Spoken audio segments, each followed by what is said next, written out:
Well, thank you very much, Tom, and I appreciate members of the media making the effort to be here on a Sunday afternoon. This morning I met with Coach Butch to discuss the future of the football program, and I informed him of my decision that he stepped down as the University of Tennessee's head football coach.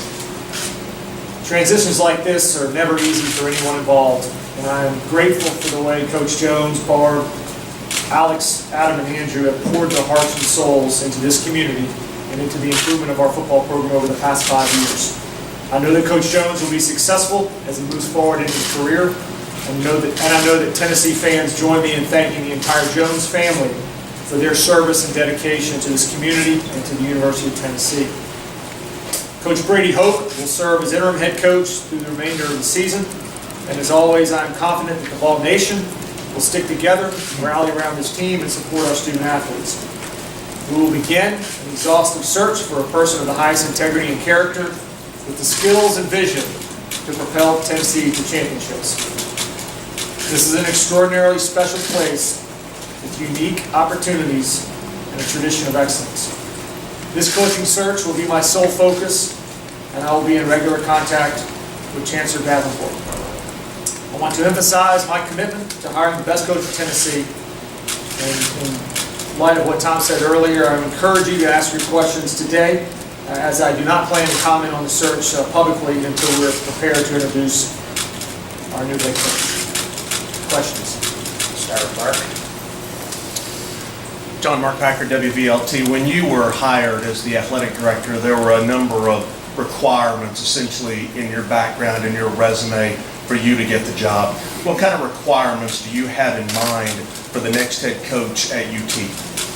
Thank you, Mark. Certainly all of our coaches, all of our searches will start with integrity and a commitment to doing things the right way. And if you look at our program and the areas of particular improvement of our program under Coach Jones's leadership, and you see the APR and the involvement of our student athletes in our community and all those things, those are certainly prerequisites.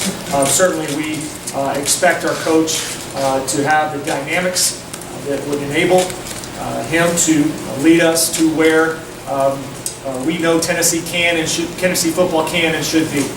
Our coach needs to know what that looks like. Rick Russo, Local Lake News, and John, first and foremost, was this decision made with regards to the timing with recruiting and the early signing day coming up, number one, and number two, comment maybe on reports of Butch maybe swinging recruits away from Tennessee and your fear of things like that possibly happening? Rick, let's go to the first question. Any decisions we make affect student athletes, and they affect our staff, and they obviously affect our university, and we'll always make the decisions at the time we make them with those interests in mind and the best for our student athletes. As to your second question, I find that kind of stuff, speculative stuff, silly, and I trust Butch Jones and his character. Let's go to Jimmy, and then we'll do Cheerson and Austin. John, a couple things. One, in regard to the timing, why now as opposed to maybe a couple of weeks or after Vanderbilt? And secondly, was Butch relieved for any cause? The second question, Coach Jones was not relieved for cause. He was relieved without cause. And Tom has copies of the letter or contract with those terms so that you can have on your way out today. As far as the timing, again, the decisions we make should always be made with the best interest of our student athletes in mind. And I believed as we went throughout the season, even though there were moments when frustration, there were also moments of optimism. And I wanted to give our coaching staff and our student athletes the best possible chance to be successful. And I believed that best possible chance to be successful and win the games was under Coach Jones's leadership. Cheerson. John Cheerson, Tucson, WBIR. I was just wondering, as far as how things played out, was Butch given the opportunity to coach the last 2 games of the season? Coach Jones and I met this morning and discussed the situation, in my view, about where we were as a program. We really came to a mutual decision about the last couple of games, and I believe it's the right decision for all concerned. Austin. John, also Price, ballpost.com.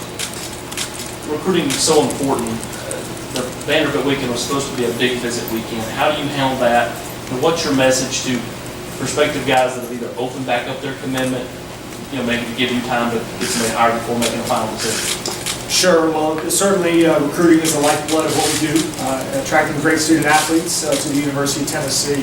All the intangibles about what makes our program and this university, the city of Knoxville, the history and tradition of Neyland Stadium, the facilities, the academic support, the high graduation rates, all those things are things that will continue to be attractive to student athletes at the University of Tennessee. I would also say that upstairs on the 4th floor of this building, we have some great people, men and women, who have worked very hard to rebuild the Tennessee football program and to move the Tennessee football program forward.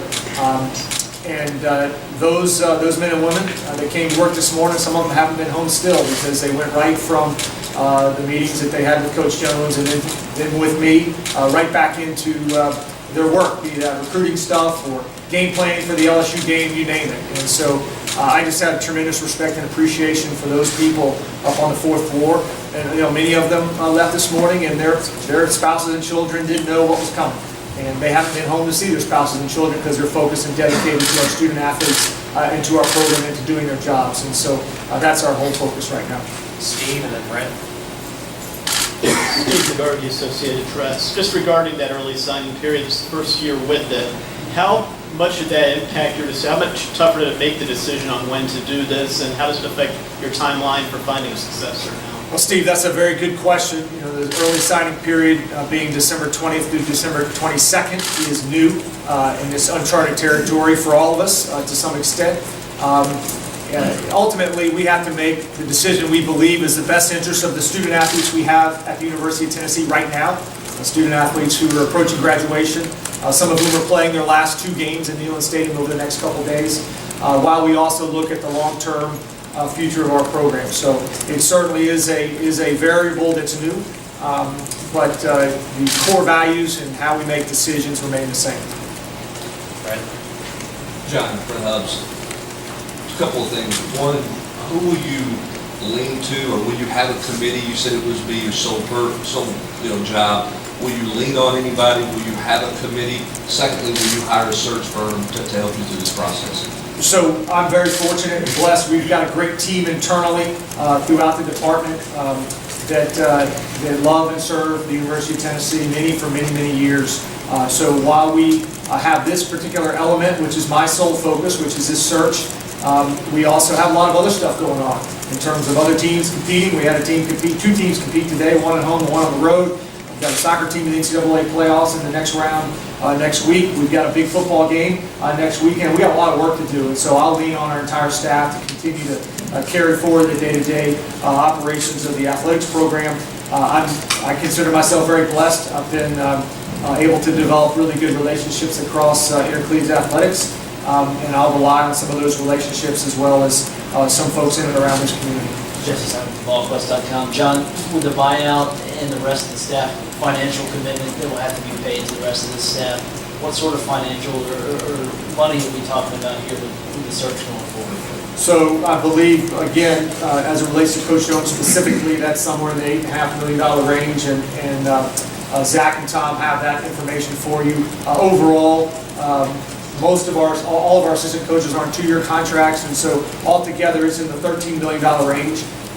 That is mitigated, of course, as it's quite possible that some would be retained on our next staff, or that they would find jobs elsewhere if they're not retained on the next staff. So we understand that's a significant amount of money and a significant investment, and don't take that lightly.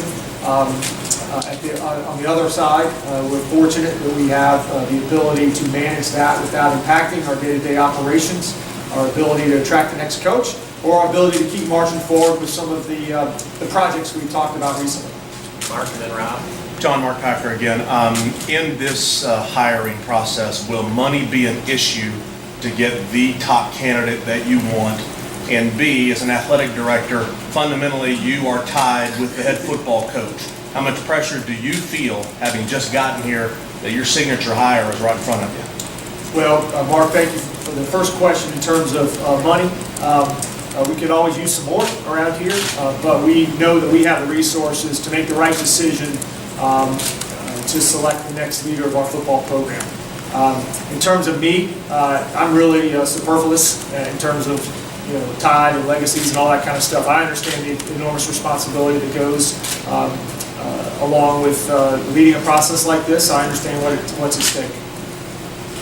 Rob Lewis, ballquest.com. John, I know you weren't here when Butch was hired, but the perception was that he came into a major rebuilding job. What's your perception of what the next guy is coming into? Do you feel like it's further along and something to win fairly quickly? Sure, Rob. Well, there's a number of different elements. We all know that our conference continues to become even more competitive than it's always been, despite ideas that it's down or not down or whatever. That's an ongoing level of competitiveness really across the game.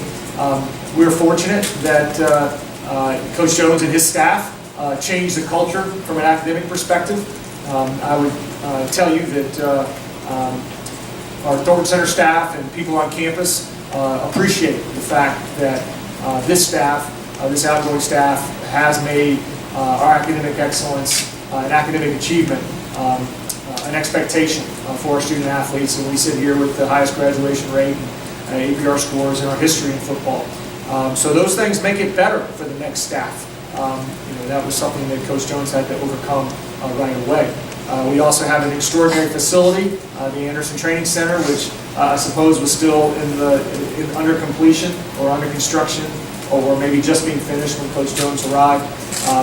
The city of Knoxville has continued to blossom. Our university community has continued to become better and better in terms of the aesthetics and the beauty of our campus and the quality facilities, academically and athletically across our campus. The academic reputation of our university has continued to grow. There are a lot of great things about this university, not to mention a 100,000-seat stadium with passionate fans. Emily and Austin. Emily Proud, WAT. Just wondering, have you or do you plan to speak to the team? If so, what's your message to those guys? Hey, Emily, I did speak to the team earlier today. Coach Jones spoke to the team first, and then I followed. And I thank them for their continued commitment to doing the right things, focusing on LSU and focusing on the game after that. The fact we've got exams coming up, and continue doing the right thing. I was very pleased. Obviously, they respect and appreciate our outgoing head coach, but they're also committed to being Tennessee Volunteers and doing things the right way. John Austin Price again. How much will you rely on Coach Fulmer? I know he was important to get back in the fold when you took this job over. And then two, you honored the 97 national or the SEC champions this weekend. How much during this time of transition is that to kind of need to have this kind of uniting of an old team? Well, thank you, Austin. Certainly, Coach Fulmer is an extraordinary resource for us in lots of ways, and I do regularly talk to him about various aspects of the program. I did call him this morning after I met with Coach Jones because I wanted him to be aware of where we were, and we'll continue to consider him a great resource. We have a number of great resources around here. I sent a note out earlier this afternoon to our VFL football alumni. The opportunity we have with a championship team reuniting this weekend is one to again remind us all of our of kind of what it looks like for the University of Tennessee, what it's supposed to look like. And at the same time, we have young men who have played their hearts out all year long. And they played with extraordinary circumstances and injuries, and then speculation and all that kind of stuff, and they've continued to bring it every game. And so I believe that all of our former players understand that more than anyone.